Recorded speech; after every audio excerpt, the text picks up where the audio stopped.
Bienvenue dans Feu de connaissance, le podcast qui éclaire les arcanes de la connaissance administrative à travers l'actualité.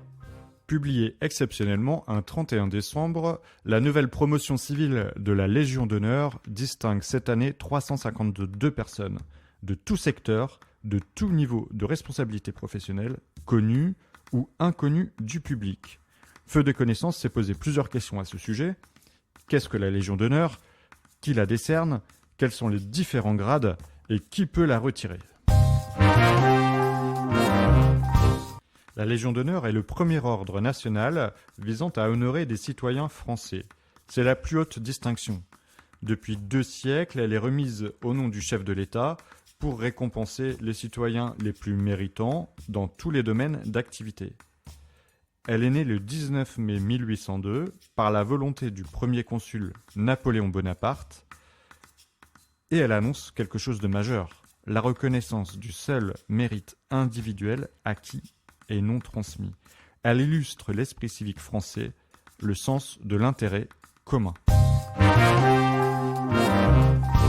La Légion d'honneur compte 79 000 membres. En moyenne, ce sont 2000 Français et 300 étrangers qui sont décorés chaque année. Les étrangers peuvent être décorés de la Légion d'honneur s'ils ont rendu des services à la France ou encouragé des causes qu'elle défend. Les droits de l'homme, la liberté de la presse, les causes humanitaires par exemple. Mais alors, qui la décerne ?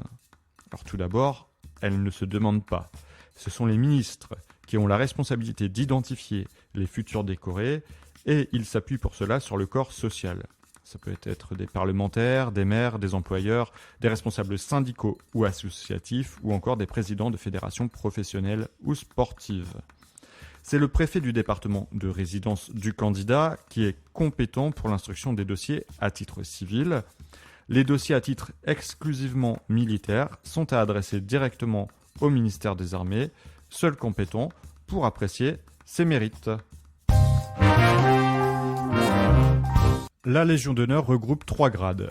Tout d'abord chevalier, il faut 20 ans de service public ou 25 ans d'activité professionnelle pour être nommé. Ensuite, on pourrait être promu officier. Il faut 8 ans en qualité de chevalier.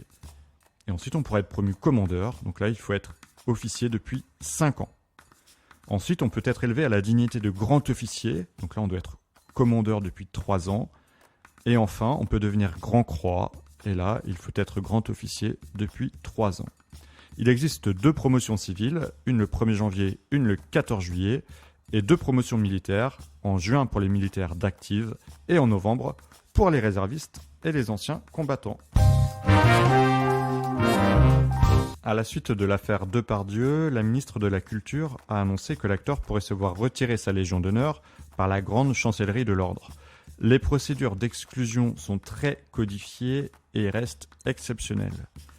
Cette distinction peut être retirée en cas de condamnation pénale et lorsque le décoré a commis des actes contraires à l'honneur ou de nature à nuire aux intérêts de la France.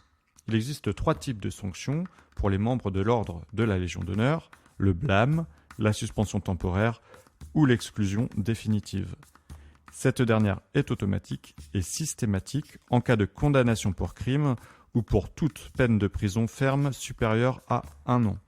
La distinction peut aussi être retirée pour un acte contraire à l'honneur ou de nature à nuire aux intérêts de la France, à l'issue d'une procédure bien codifiée. Le général François Lecointre, le grand chancelier, haut dignitaire de la République française nommé par l'État, est la seule personne habilitée à ouvrir une procédure disciplinaire.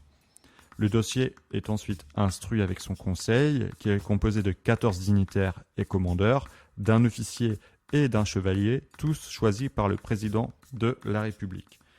À l'issue de cette procédure, où la personne en question peut également apporter sa version des faits, ils émettent un avis sur la sanction, une étape qui peut durer plusieurs mois, voire années. La décision finale revient à Emmanuel Macron, le président de la République. Il est chargé de trancher, il rend ensuite son verdict par décret, et la décision est ainsi publiée au journal officiel.